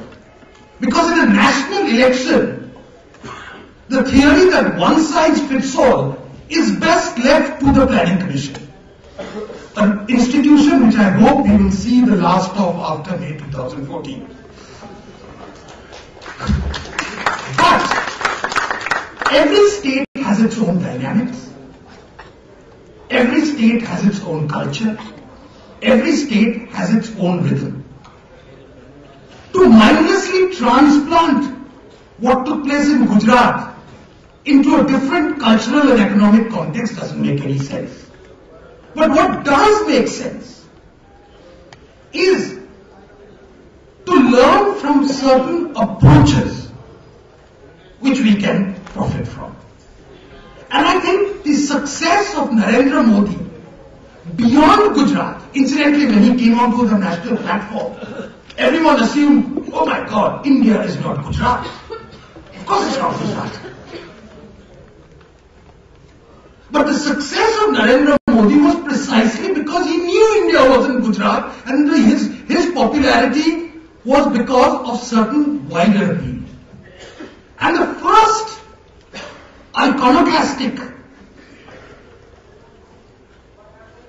principle which he applied to Indian politics was that unlike the rest of the politicians, he was not concerned with the size of the state. Everyone else, you go to any budget speech, we have increased the outlay in social welfare from 7,000 crores to 8,000 crores, thump, thump, thump on the desk. He was concerned with something else, which is the efficiency of government. So for the first time, the term efficiency was introduced as a principle of governance. Efficiency in terms of services, efficiency in terms of grievance redressal, and a certain transparency using technology. One of the biggest scams in most Indian states is what we call the transfer posting industry, in which a lot of my friends in the media also sometimes are an active stakeholder. He made that process transparent. Put it on the net, so you can't fiddle with it. It was straightforward as that. There's a certain predictability about government. That predictability is what he brought about. The principle that you can get delivery of services, if you don't give it in the morning, you can get it in the evening. The principle that you can have night courts, these were innovative methods, but they all stem from one thing, that efficiency matters as far as government is concerned. The second point, and I think this has been spoken about, so I didn't elaborate on it, was that it was targeted governance. Government need not be there everywhere, but where the government is there, let it act purposefully, let it act with vision, let it act with a degree of modernity, and let it act with a sense of integrity. Integrity is very important in this respect. He often tells me that he created whatever has been done in Gujarat without necessarily having lateral entries into the bureaucracy. It's the same people, the same Babudam, which is the bane of India in large parts, which has been motivated into doing something else. So obviously there is something in that. And finally, and this is linked to the question of efficiency, is that what we might call Moditva, you can call it anything else, is the principle of excellence. I think if there is any man in India who today rails against this mindset of third worldism, shoddiness, jugaad, patchwork, and wants to get to global standards, it is Narendra Modi. I've been to these vibrant Gujarat summits, and once I told him, I said, Modiji, it's, lots of people are coming in, and it seems to be a mela with lots of people listening to seminars on fishing in Newfoundland and mining in New Brunswick. So he said the importance is not that. He said the importance is I am getting a lot of SMEs from small towns in Gujarat and giving them the exposure. That exposure which will help them to think creatively, which will help them to pick up ideas, and Gujaratis are great for copying ideas. In other words, just look a bit beyond the box. Don't think of India as something, we need aid, we need, in India we can only aspire to this much. Mediocrity becomes the norm. That principle he contests. And that is the reason why I feel Narendra Modi marks a breaking of the mold, and that in a large measure, not entirely, explains why his appeal is much more than that of a mere party leader. And that is why I also feel that this election is going to be more presidential than any of us have thought was possible. Thank you very much. Thank you, Doctor. 1971.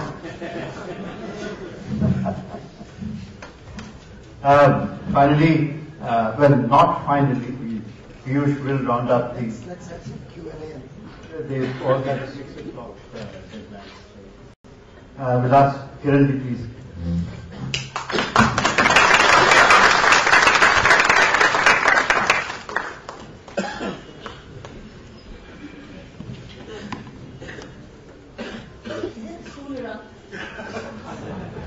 Is there a stool around? Ek stool hai? मैं नहीं तो आधों को तो देख नहीं पाऊंगी. I haven't expressed it yet. If there is a stool, I'll wait. Otherwise, I'm fine. Oh, thank you.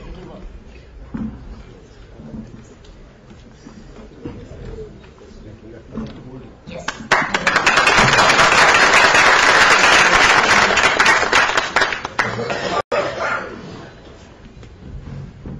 मैंने इस सब्जेक्ट पे बहुत विचार किया कल.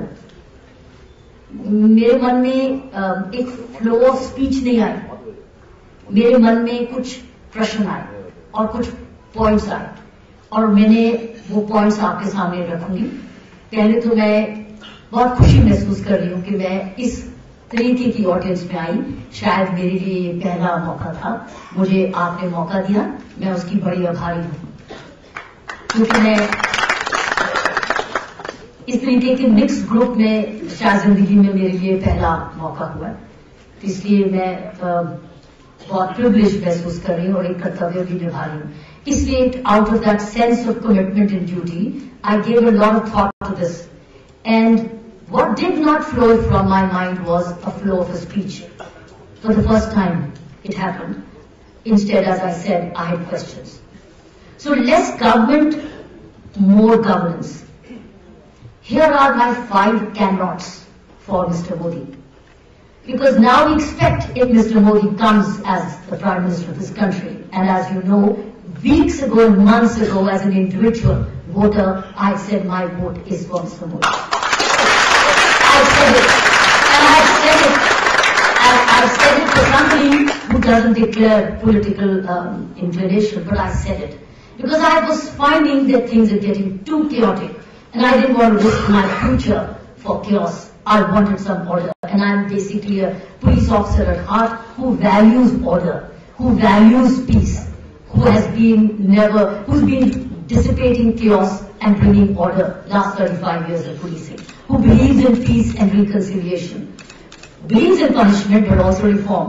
So here are my 5 cannots for Mr. Modi. So I'm taking this chapter forward of maximum governance, minimum government.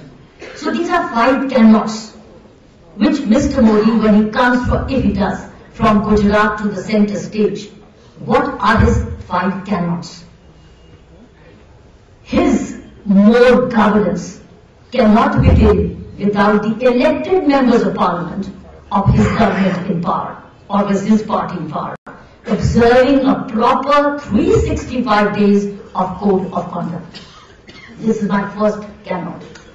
Which means he must ensure, as the Prime Minister of this country if it happens, that his members of the parliament observe a 365 days of code of conduct. Which means, as the leader and as the Prime Minister, we as citizens of this country want him to redesign the oath which the members of parliamentarians take. I want to redesign this oath. Why? We want no pepper spray in the parliament. We want no mics to be used. We want the Lok Sabha not to be a Lok Sabha. That's what Times of India very beautifully said. Let the Lok Sabha not be a Lok Sabha.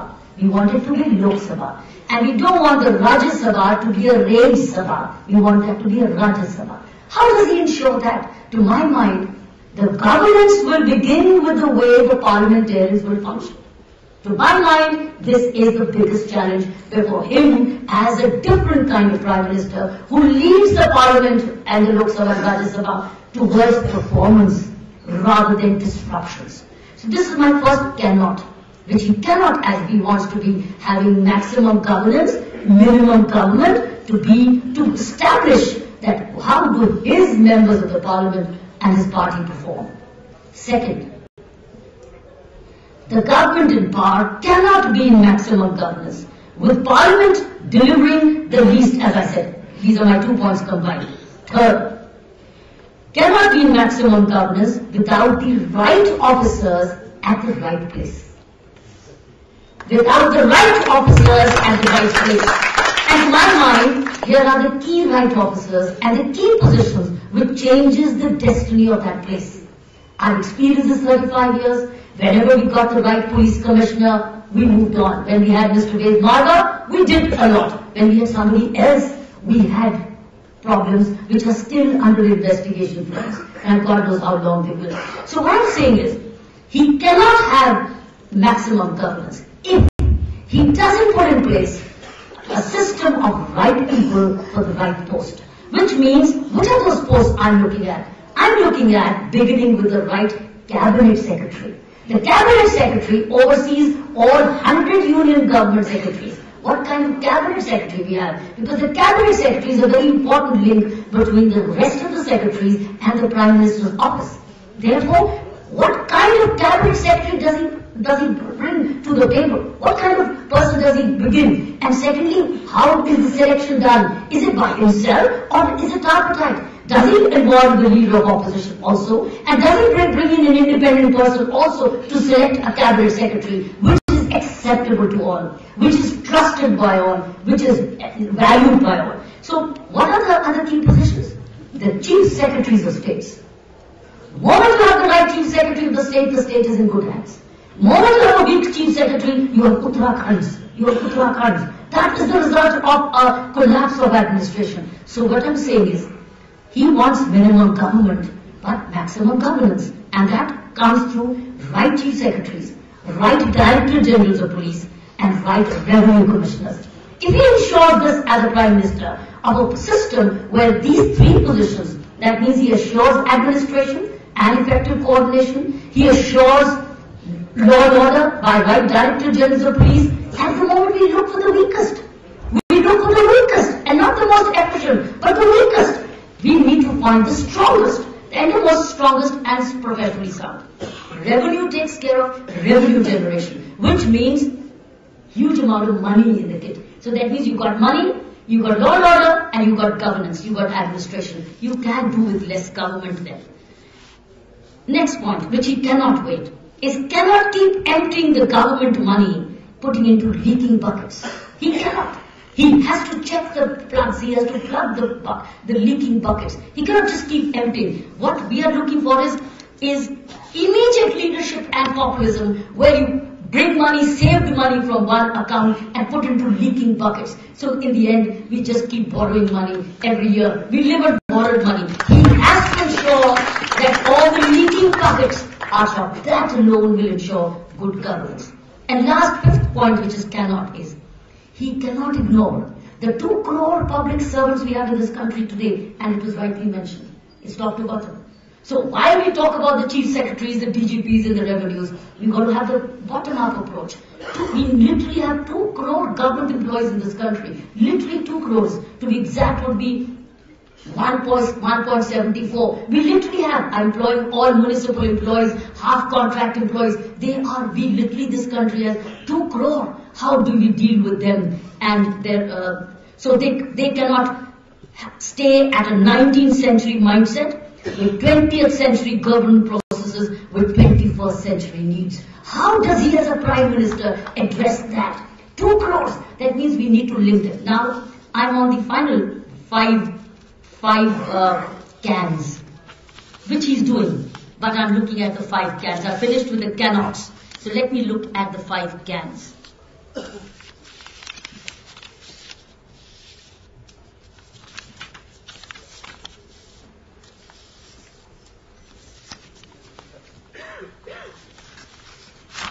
My paper's gone, the 5 cans.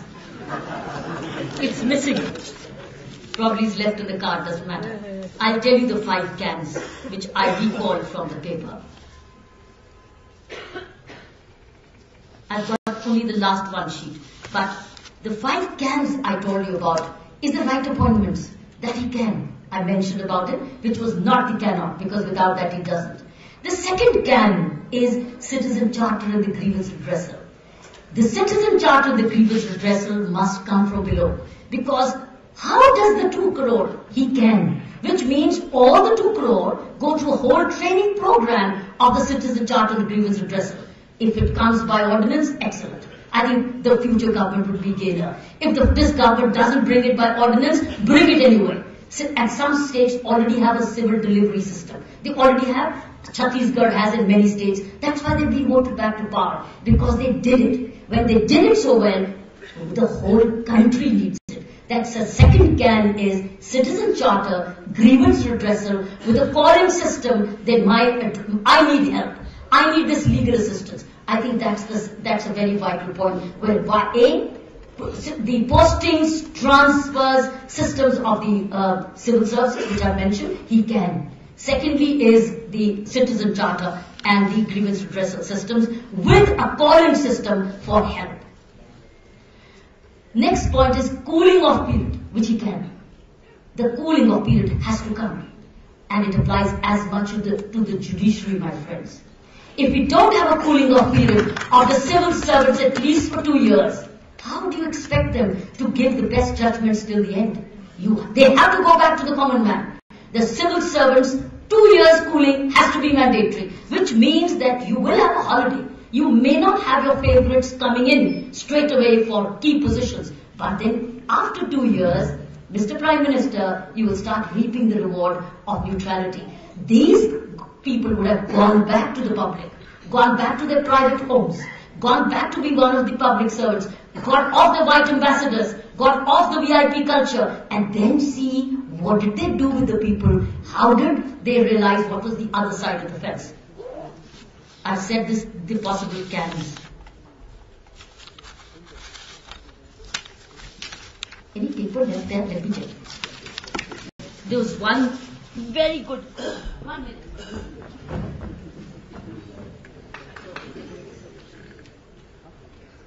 Okay, that's fine.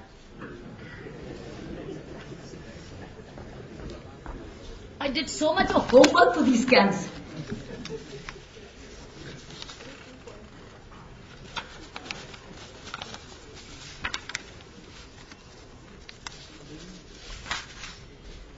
Let me end with one quotation which I loved, which has been a part of my library. It is the duty of government to make it difficult for people to do wrong. It is the duty of the government to make it difficult for people to do wrong. It is the duty of governance to make it easy for people to do right. That is what we're looking for. And I think that's the system which we are looking for from Mr. Modi. We have very high hopes. We do hope that our destinies will change for the better and that we will go from stagnation, decline to progress and development. Thank you.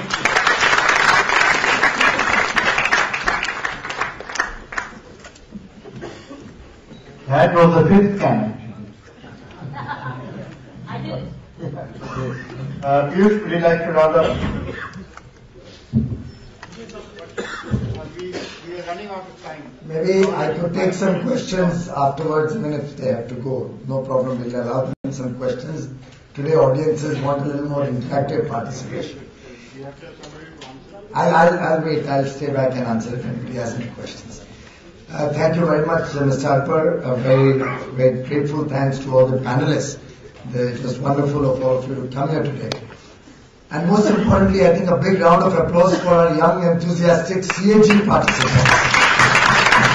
It's really very, very enthusing for all of us to see the energy that they have, the way they put in all the best efforts, the leadership that they provide to this movement. Prashant Kishore and his young team of very, very brilliant, very educated, very experienced, and extremely charged up young CAG boys and girls. A big thank you to all of you from all of us who are a part of the party and with Modi ji. Please keep up the good work and we really appreciate what you're doing. I have very, very good news for all of you. Even I did not know it, but I feel very privileged to announce that a part of the proceeds of this book will be going for the Modi for PM fund.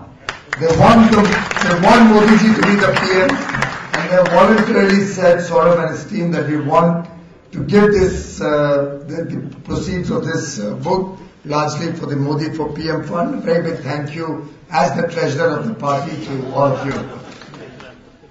I must say it's a very educative and informative compilation of Modi ji's thoughts and actions, also his ideas.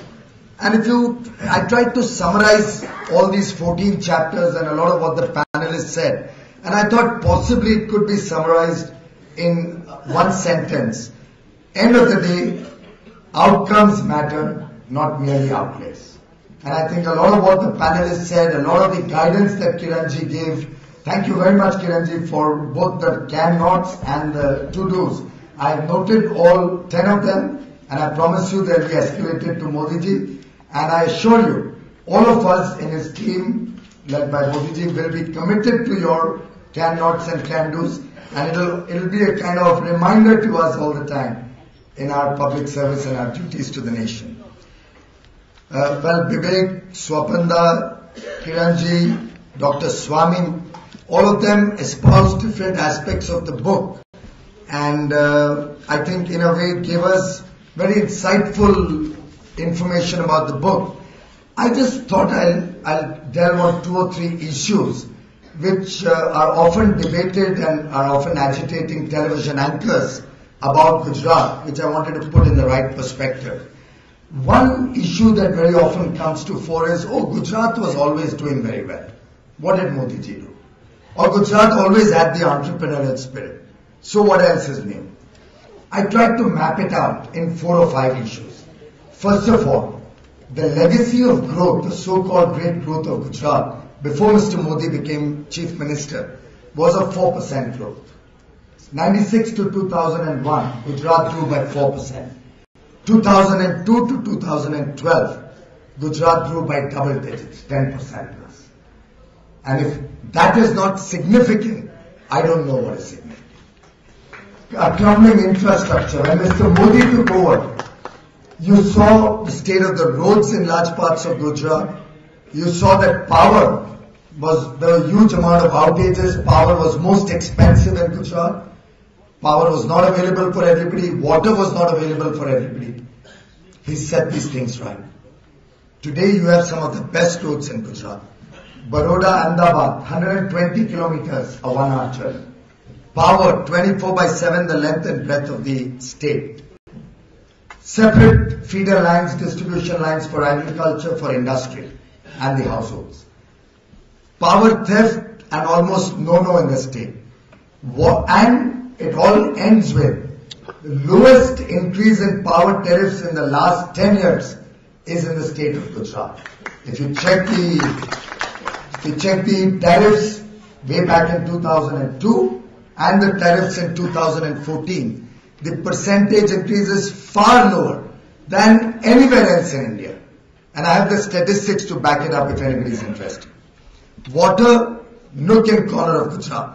Even if it was a small settlement, and very often when secularism is being discussed and when people try to ask him, why don't you have schemes for the minorities or separately for different parts of society? His view is that I have to work for every citizen, earlier for a state and I hope now for the nation. So there were small settlements, largely of the minority community, where if one was to look at the cost benefit or the cost of taking water to those remote areas, probably it wouldn't justify the investment. But he said every part of Gujarat, every citizen of my state should be receiving water. And he would put up pipelines to remote areas, maybe 1,000 people, 500 people living there. But he made sure water went to the length and breadth of the state. Agriculture. Double the national average has been the growth of Gujarat in agriculture in the last 10 years.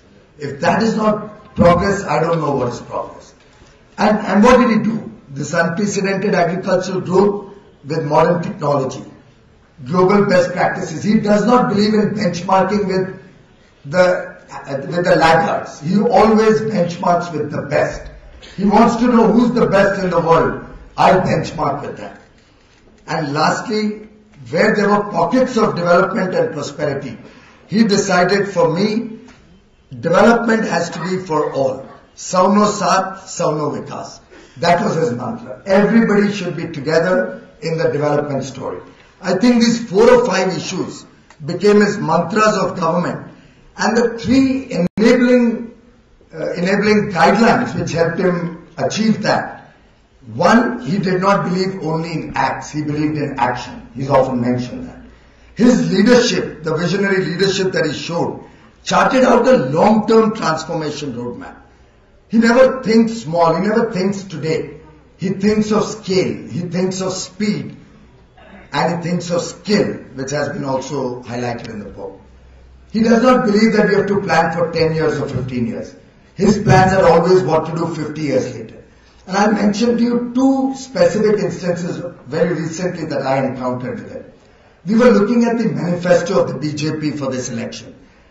And at some point I said, we should throw this number that we'll do this. He said, no, Piyush. Anything that goes into that manifesto has to be practical, has to be doable, and has to be fundable. I will not write anything which I cannot achieve, cannot deliver. And he actually highlighted an example of his own manifesto of Gujarat. He said, मैंने गुजरात में एक road, highway पे एक road promise की थी. थोड़ी कठिनाइयां आ रही हैं, 1 साल से अभी तक स्टार्ट नहीं कर पाया हूं. That road is haunting me. That's the kind of commitment you mentioned about manifestos. I think manifestos for him is not just another document. He commits himself to the manifesto. He commits himself to performing what he delivers, what he says, to delivering what he espouses. And I think that's where visionary leadership matters. His relentless focus on execution can be witnessed in the Sabarmati riverfront, what he's done over there. I think that's the kind of execution that this country needs today. I think Kiranji very well brought out the issues of accountability, and clearly if the top is clean, if the top lends himself to accountability, if the top does not want everything to be escalated to him and allows bureaucrats to work, allows the system to perform in a non-discretionary manner, which he does do. The system you did mention about the right officers, man, he has the same officers who were there for the earlier 50 years or 30 years. He has a part of the same officers who are there in the rest of the nation. After all, the bureaucracies from all over the country in each state, it's the leadership that he provides. The officers want to work. I personally believe, I'm not at all cynical about the bureaucracy of the government. I believe there is a goodness, an innate goodness in each one of us, in each one of the Indians working, whether in government or outside. We just need to get the best out of them. We need to empower them. You spoke of training, madam. The first act Mr. Modi did when he took charge in government, he took his entire ministry to IIM Ahmedabad for a training program to understand what good governance is, how processes have to be run, what is management by exception. And every year, the senior bureaucrats have to give a scorecard of what they did and what their plan is for next year. I think his model of governance is duplicatable. It's not something that is restricted to the state of Gujarat. I have the confidence that under his leadership, the BJP and Mr. Modi will be able to bring about that transformational change in India. And Moditva will be a guiding light, a guiding principle for the team, for Mr. Modi's team, for all the people who will be associated with him in ensuring that we deliver good governance, we empower India as was mentioned earlier, and we empower every Indian out of the deprivation and poverty that this country has witnessed for many years, not merely by slogans but by action. A very big thank you to CAG once again for all the effort they put in, not only in compiling his thoughts, but also in putting together today's program. And I wish all of you well in this big task ahead of us in the coming election. Thank you very much. Thank you very much, Piyush. You spoke of outcomes. This government is embroiled in incomes. Anyway. साथियों के अंतिम चरण में मैं कुणाल जी से अनुरोध करता हूँ वे आए और सबका विधिवत धन्यवाद ज्ञापित करें। इसके बाद जलपान की व्यवस्था है, आप सब लोग जलपान करके जाइएगा नीचे। I request you all to please have a cup of tea downstairs.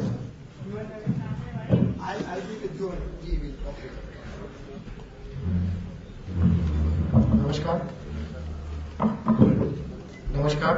यहाँ उपस्थित सभी अभ्यागतों के प्रति कृतज्ञता ज्ञापित करना मेरा पुनीत कर्तव्य है और यह कोई औपचारिकता नहीं है। हम सचमुच अभिभूत हैं, आनंदित हैं आप सबके आगमन से। इस सार्थक परिचर्चा से देश में विकास का, प्रगति का मार्ग प्रशस्त होगा और भारत पुनः विश्वगुरु बनेगा। इस सब आयोजन में पधारे उनका अंतर्मन से धन्यवाद, आभार। इस सभागृह में पधारे सभी महानुभाव हमारे अपने हैं। आप हमारे निमंत्रण पर यहाँ आए, मैं आप सबके प्रति अंतर्मन से कृतज्ञ हूँ। I also express my gratitude to His Excellencies, the Ambassador and High Commissioner of various nations who have graced this event with their presence. Print और इलेक्ट्रॉनिक मीडिया के सभी बंधुओं का यहाँ आने के लिए आभार। पुनः आप सबके प्रति मेरा कोटि कोटि आभार। आप सबसे अनुरोध है कि कृपया बाहर जलपान के लिए पधारने का कष्ट करें। Thank you.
देखो